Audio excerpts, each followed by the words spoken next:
నీళ్లు, plastic, petrol, fuel తయారు చేసిన కొరియా సైంటిస్టులు రుథీనియం క్యాటలిస్ట్ వాడిన పరిశోధకులు ప్లాస్టిక్ పొల్యూషన్కు సరికొత్త సొల్యూషన్ చూస్తున్నాం. ఇది చాలా ఇంపార్టెంట్ న్యూస్, మంచి అందరికీ యూజ్ అయ్యేటువంటి విషయం కనబడుతుంది.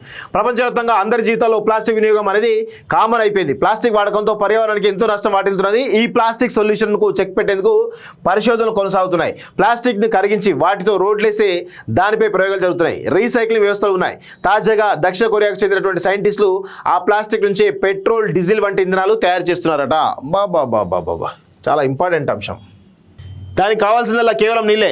సౌత్ కొరియాకు చెందినటువంటి Seoul national university of science పరిశోధకులు ఈ దిశగా ప్రయోగాలు చేసి సక్సెస్ అయ్యారు. దాదాపు 97% ప్లాస్టిక్ వేస్టేజ్ను ఫ్యూయల్గా మార్చారు. ప్లాస్టిక్ నీళ్లను కలిపి ఇంధనం తయారు చేస్తున్నారు. ఎలా సాధ్యమైంది? ప్రస్తుతం ప్రపంచవ్యాప్తంగా ఏటా 40 కోట్ల టన్నుల ప్లాస్టిక్ ఉత్పత్తి అవుతున్నది. ఇందులో ఎక్కువగా పాలీ ఓలిఫిన్ అనే రకం ప్లాస్టిక్ వాడకమే ఎక్కువగా ఉంటున్నది.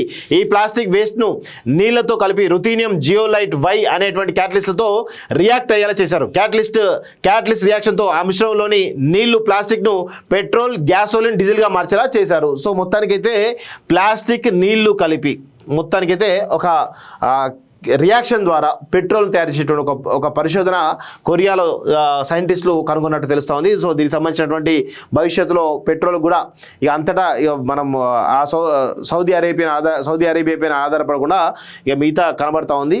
సో మొత్తానికైతే ఇవి వస్తే ఈ ప్రయోగంగా సక్సెస్ అయితే చాలా మంచి ఫలితాలు వస్తాయి.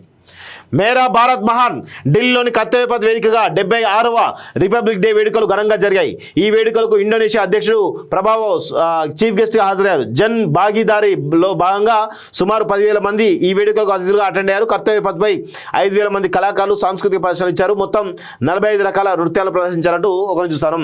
రాష్ట్ర వ్యాప్తంగా ఆదివారం గణతంత్ర దినోత్సవం జరిగింది. సికింద్రాబాద్లోని పరేడ్ గ్రౌండ్స్లో ప్రభుత్వ ఆధ్వర్యంలో నిర్వహించినటువంటి వేడుకల్లో గవర్నర్ పాల్గొని జాతీయ జెండా ఆవిష్కరించారు. ఈ సందర్భంగా పలువురు అధికారులకు ప్రత్యేక పురస్కారాలను ఆయన అందజేశారు. కార్యక్రమంలో CM Revanth Reddy, deputy CM బట్టి విక్రమార్క తదితరులు పాల్గొన్నారంటూ ఒక